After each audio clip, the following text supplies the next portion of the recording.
ఇప్పుడే గన్నవరం సిఐ గారు భీమరాజు గారు అప్పనపల్లి గుడికి రావటం, ఈ బందోబస్తు ఏర్పాట్లన్నీ పర్యవేక్షించడం జరిగింది. ఆయన మాటల్లో ఈ అప్పనపల్లి గజమాల యాత్ర ఎలా జరిగిందో కనుక్కున్నాం. చెప్పండి. అందరికీ నమస్కారం.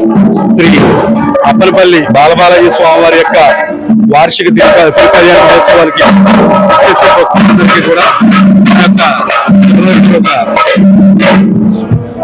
అందరికీ స్వాగతం, సుస్వాగతం.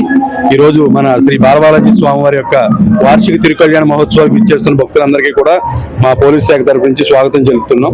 మన మొట్టమొదటి తిరుమలగా పేరుగాంచిన మన బాలబాలాజీ స్వామి, అదేవిధంగా ఈ యొక్క దేశంలోనే మొట్టమొదటిసారిగా అన్నదానం స్టార్ట్ చేసిన టెంపుల్ గా ఎంతో ప్రసిద్ధి చెందిన బాలబాలాజీ స్వామి యొక్క ఈ రోజు కళ్యాణానికి పోలీస్ శాఖ తరపు నుంచి మేము విశిష్టమైన బందోబస్తు ఏర్పాట్లని మన డాక్టర్ బిఆర్ అంబేద్కర్ కోనసీమ జిల్లా superintendent of police Shri Rahul Meena IPS గారి యొక్క ఆధ్వర్యంలో, అలాగే మన కొత్తపేట సబ్ డివిజన్ డిఎస్పీ గారు అయినటువంటి మన సుంకర మురళీమోహన్ గారి యొక్క ఆధ్వర్యంలో పటిష్టమైన బందోబస్తు ఏర్పాట్లు చేయడం జరిగింది.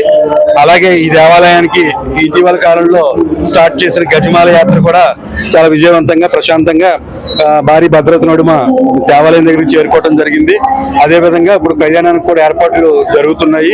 ఎక్కడ కూడా భక్తులకి ఏమాత్రం అసౌకర్యం కలగకుండా పార్కింగ్ విషయంలో కానీ, ట్రాఫిక్ విషయంలో కానీ, దేవుని యొక్క దర్శనం విషయంలో కానీ, కళ్యాణం తిలకించే విషయంలో కానీ ప్రతి ఎవరు కూడా ఏ భక్తులు కూడా ఇబ్బంది పడకూడదనే ఉద్దేశంతో పటిష్టమైన భద్రతా ఏర్పాట్లు మా ఉన్నతాధికారుల యొక్క ఆదేశాల ప్రకారం మేము చేయడం జరిగింది. ఓం నమో వెంకటేశాయ. Thank you sir.